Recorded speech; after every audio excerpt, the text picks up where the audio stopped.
እኔ ድኛለሁና እኔ እንደዳንኩኝ እናንተም ዳኑ ብሎ ሄዶ በአዳራሽ በሚሰበሰቡበት የራሱ ሰራዊት በሚከተሉት ጋር ሄዶ ይሄንን ተናገረ።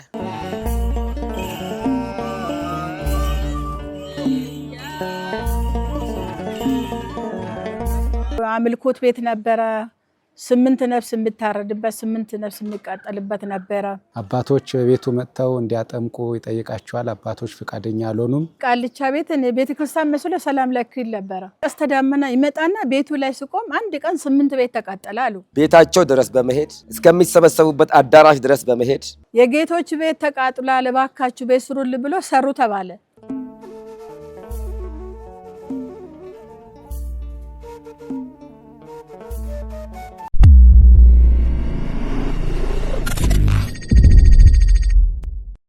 በስመ አብ ወወልድ ወመንፈስ ቅዱስ አሐዱ አምላክ አሜን። እኔ የመጣሁት ከልደታ ነበርና እዚህ ቤት ሰርቼ ስመጣ ይሄ ጉልላት አለበት ቃልቻ ቤት ነበርና አጋጣሚ ቃልቻ ቤት ቤተክርስቲያን መስሎ ሰላም ለክል ነበር። አሁን ከዛ እዚህ ሰፈር ተወላጆቹ 4 በግ 4 ወይፈን ታርዶ ይቃጠላል ስሉኝ እግዚአብሔር ወይ ይሄን ቤት በቃል ኪዳን ቤት አርግ ብዬ ጸሎት አረኩት።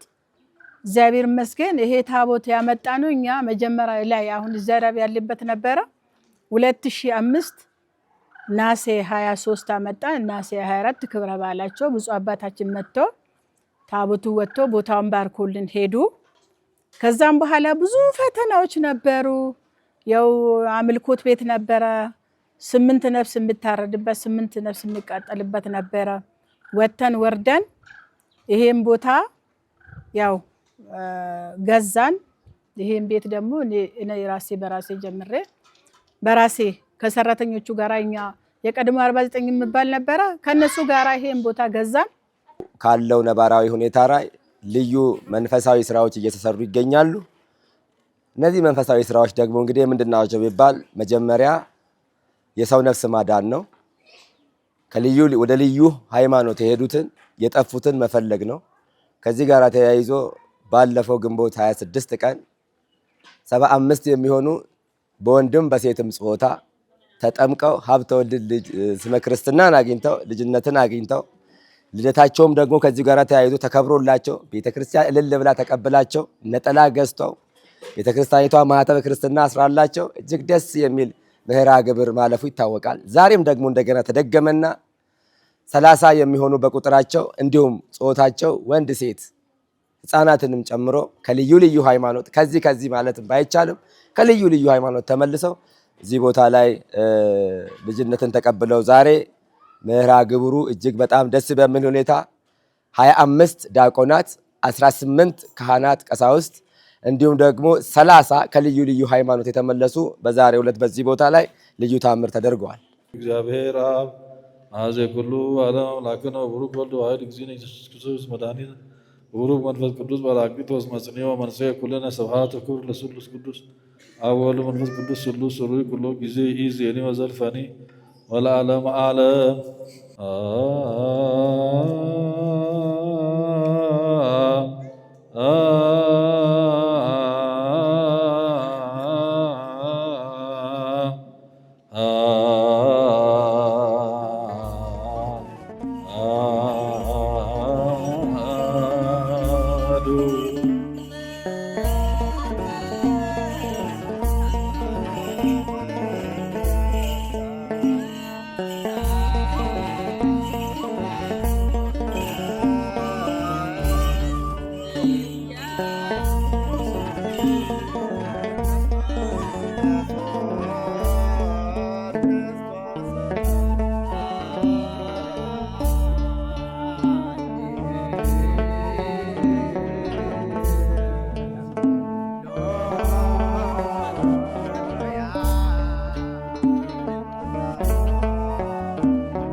አንደኛው ልጅ ይታመማል። አንደኛው ከታመመ በኋላ ቦታውን ባልጠቅስም የሆነ ቦታ ሄድና አባቶች ቤቱ መጥተው እንዲያጠምቁ ይጠይቃቸዋል። አባቶች ፍቃደኛ አልሆኑም። በአጋጣሚ እኔ አሁን ወደምሰራበት ቤተክርስቲያን አካባቢ ነበርኩኝና መጥተው እንዲ አሞናል ለቤታችን ጸበል እንድረጭ እንፈልጋለን፣ ጸሎት እንደረግልን እንፈልጋለን ስሉን ምንም አላቅማማንም። ጠዋት ጠብቁኛል ናቸው። በተቀጣጠርነው ሰዓት 12 ሰዓት እዚህ አባቶችን ካህናቶችን ተነጋግረን እነሱ እዚህ በኪዳኑ በጸሎቱ ያግዙኛል። ሄደን ያኛውን ልጅ እግዚአብሔር በሰጠን ስልጣን መሰረት እግዚአብሔርን ተማጽነን አልቻለም፣ መቆም አልቻለም።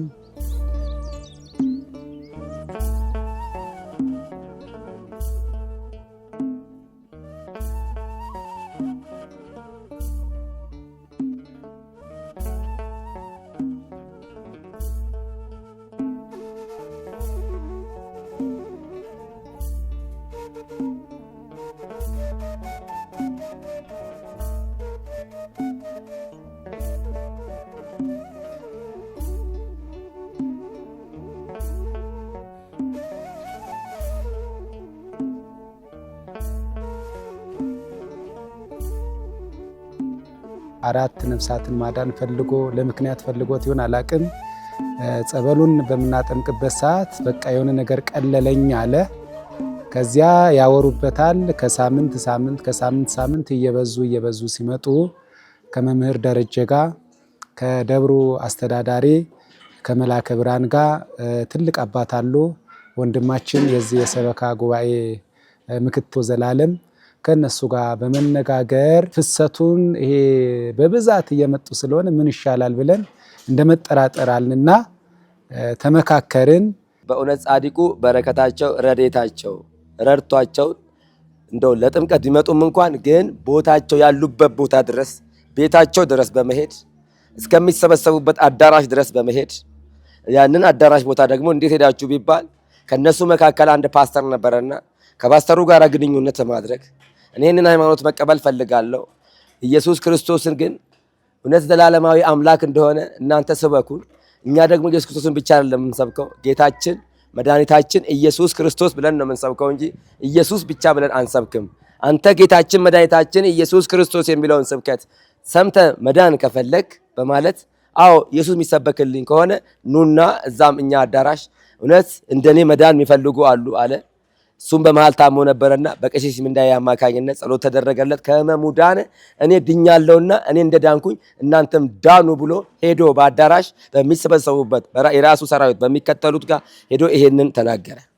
ይሄ ሲናገር አንተ ይሄንን እውነት አግኝተ ከዳንክ አንተ ያዳንሁን ደግሞ እንተ ላይ አድሮ እግዚአብሔር የጠራህን ደግሞ እነሱ ላይ የጠራህን ሰዎች ደግሞ ጋብዝልን አሉት። ከዛም በኋላ እኛ በዚህ በፓስተሩ አማካኝነት አዳራሽ ተጋበዝን። እዛ አዳራሽ ቦታ ተጋበዝን። ተሰበሰቡ። ወንዶች ሴቶች አሉ። ነጠላ የላቸውም፣ ጸጉራቸውን አልተቆረጡም፣ ምንም ነገር የለም። አዳራሹ ባዶ ነው። በዛ ቦታ ላይ በደንብ ተደርጎ ጸሎት ውዳሴ ማርያምን አደረስን። አባታችን ጸሎቱን አደረጉ። ምን ካሉ በኋላ እኛ ካልመራ ግብሩን በወንጌል አገልግሎት ከፈትን። ከዛ በኋላ ያለታ ለጊዜው የመጡት ቢያንስ ከ20 ምናምን አንጻር ነበረ ብዛታቸው። 20ውም እንደዚህ ኢየሱስ ክርስቶስ እዛ የሚሰበክ ከሆነ እንመጣለን አሉ። በዛው ምክንያት ፓስተሩ እኔ ድኛለሁና እናንተም ዳኑ አለ። በዛ አማካኝነት 75ቱ ከአዳራሽ እዘናቸው እዚህ ልመጣ ችለናል። እኔ ስመጣ ቤቱ ተዘግቶ ነውና ታሪኩን ሲሰማ ምንድነው ያሉ ቤቱን አሉ ልክ ቀስተ ደመና ይመጣና ቤቱ ላይ ሲቆም አንድ ቀን 8 ቤት ተቃጠለ አሉ። አሁንም ልክ በጥሩምባ ወጥቶ የጌቶች ቤት ተቃጥሏል እባካችሁ ቤት ስሩል ብሎ ሰሩ ተባለ። አሁንም መልሶ ተቃጠላሉ። በቃልቻ የሚያመልከው ሰውዬ ጠፉ። አሁን ይሄ የቦታ ባለቤቶች ልጆች ተወላጆች ናቸው። እነሱ ናቸው ይሄን ቦታ ይሸጡልን እግዚአብሔር ይስጣቸውና በተለይ ብርብርሳ መባል በጣም መልካም ሰው እኔ ለማንም አልሸጥም ብሎ ይሄን ቦታ ይሸጠልን እሱ ነው። እና ቃልቻ 2 ተቃጥሎበት ቤቱ ጥሎ ጠፋ። ከዛም በኋላ ነው ይሄ ተዘግቶ ሲቀመጥ ነበር። እኔ ጉልላቱ ስለነበረ ታቦት መስሎኝ እኔ ሰላም ለኪን ነበር። ልጆቹ ናቸው ይሄ ቃልቻ ቤት ነው ስሉን። ከዛም በኋላ ነው እንግዲህ ታቦት እንዲመጣ ወርቀን ተነስተን ታቦት እንዲመጣ አደረግነው፣ ቦታውን ገዝተን ማለት ነው። እዚህ ልጆች ሲጠመቁ እዚህ ደረጃ ስናደርሳቸው አልጋ በአልጋ አይደለም። የአባ ተክለ ሃይማኖት ቸርነታቸው እየተከተለን እዚህ ያሉ የካህናት የአባቶቻችን ጸሎት፣ እናቶቻችን፣ አባቶቻችን፣ ምዕመናን በአጠቃላይ እንዴት ሆነ፣ እንዴት ደርሳችኋል፣ ምን አዲስ ነገር አለ በማለት ሁሌ ይህንን አብይ ጾም ምህላ ተይዞ ሁሉም አባቶች እነዚህ ልጆች የተሳካ ህይወት እንዲገጥማቸው የተሳካ ጥምቀት ጀምረውም እንዳያቋርጡ 2 ወር ሙሉ ምህላ አባቶች ካህናቶች አድርሰው ደስ በሚል ሁኔታ ለዚህ ደረጃ ደርሰናል። አሁንም ማስተላለፍ የሚፈልገው ነገር አባቶች ካህናት እግዚአብሔር አምላክ የማይታይ ረቂቅ የሆነ ስልጣን ሰጥታችኋል። ስልጣናችሁን ለእግዚአብሔር በቅንነት በመታዘዝ ከእግዚአብሔር ጋር በመሆን ስልጣናችሁን በአግባቡ እንድትጠቀሙ ዝቅ ብላችሁ እንድትሰሩ እንድትፈልጉ። በቃ ሲሰራ ነው ትርፍ የሚኖረው። በስራ ነው እኚህ ልጆች የመጡት። ስንሰራ ነው እግዚአብሔር አምላክ የሚረዳን። ካልሰራን እዚህ ብቻ በመሆን ምንም ማምጣት ስለማንችል አባቶች ካህናት በጸሎት የምትችሉ በጸሎት እንዲህ በመመላለስ ይሄ ወርዶ በማገልገል እንድትተጉ እንበረታለን፣ እንጠይቃለን። እግዚአብሔር ይመስገን ለሁሉም መነቃቂያ ሊሆን ይችላል። ብዙ ሰዎች አሁንም አሉ፣ ይመጣሉ። እግዚአብሔር አምላክ ከሁላችን ጋር ይሁን። እኛም ከዚህ የበለጠ ስራ ሰርተን አባታችን አባ ተክለ ሃይማኖት በተለያየ አይነት መንገድ እንዲያስተምሩን የአምላካችን የመድኃኒታችን ኢየሱስ ክርስቶስ ቅዱስ ፈቃዱ ይሁንልን።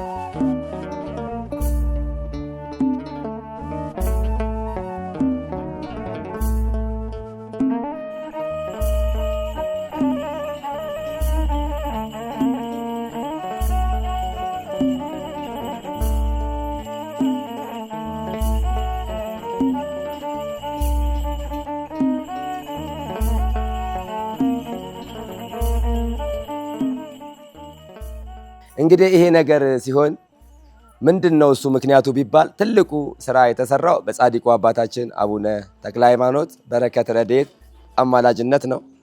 የእመቤታችን የቅድስት ኪዳነ ምሕረት የቃል ኪዳን ታቦት አብራ አለ። የእሷም አማላጅነት እኛን ስለረዳ እነዚህ ሁሉ ነፍሳት ተመልሰዋል። እነኚህ ሁሉ ነፍሳት እንግዲህ ለመመለስ አብረውኝ ሲሰሩ የነበሩት በውስጥ ያሉት ካህናት አገልጋዮች ነቀሲስ ምንዳዬ የሚባሉ አሁን በጎኔ ያሉ ትልቅ ስራ ሰርተዋል።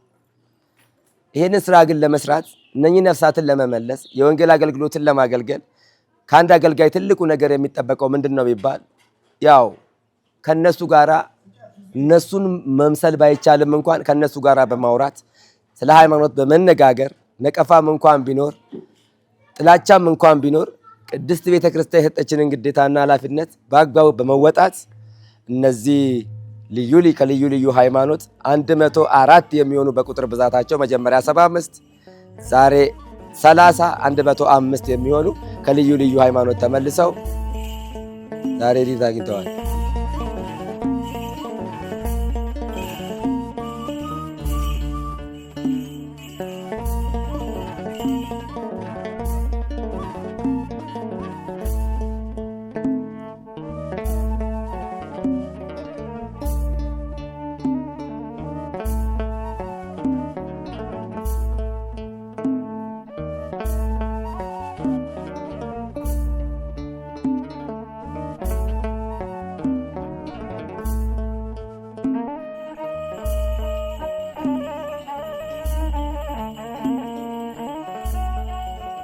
ሳይመጡ በፊት ጥምቀትን ሳያገኙ በፊት ተምረው ነው የተጠመቁት። ሳይማሩ አልተጠመቁ። መጀመሪያ ምን ተማሩ? ነገረ ማርያምን ተምረዋል።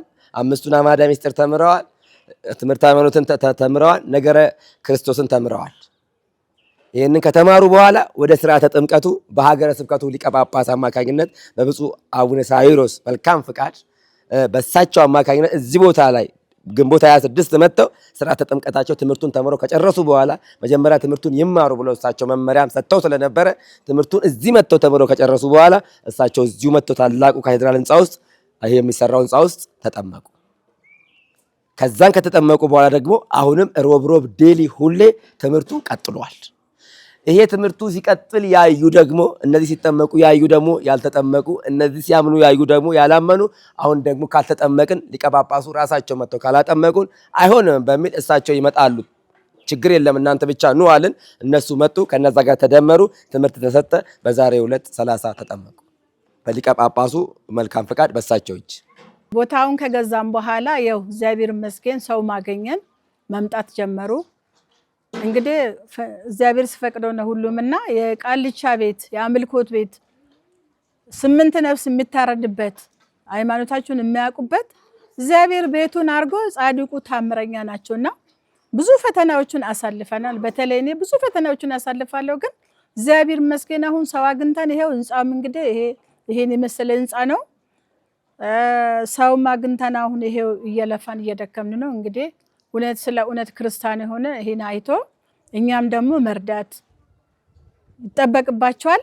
የእግዚአብሔርን የፈጠራቸውን ፍጡር ክርስትና ህይወትም እንዲያገኙ ማድረግ ነው። ወንጌል እንዲገባቸው ማድረግ፣ በቋንቋቸው ተምረው እግዚአብሔርን እንዲያውቁ ማድረግ ነው። ይሄ ነው ትልቁ ነገር። ከዚያ በተረፈ ደግሞ ህንጻውም ሳይቆም እንደዚህ እዚህ ቀን ላይ ደርሷል። ስለዚህ ሁላችሁም የቤተ ክርስቲያን ልጆች የሆናችሁ ሁሉ ይህንን ልማት በማየት አንደኛ የእግዚአብሔር ልጅ ያገኙትን 104 ነፍሳት እንደዳኑ እዚህ ቦታ ይሄ ቦታ በነገራችን ላይ ስሙ አንዳንድ ጊዜ የሰፈር ስም የአካባቢው ስም አጃምባ ይባላል። ግን በቤተ ክርስቲያናችን አጠራር ጀሞ ተክለ ሃይማኖት ጀሞ ደብረ ብርሃን አቡነ ተክለ ሃይማኖት ተብሎ ይጠራል። ባለፈ የ75ቱ የተጠመቁበት ሰዓት ይሄ ቦታ አይደለም የተጠራው ጀዚያ ፉሪ ያለው ተክለ ሃይማኖት ነው።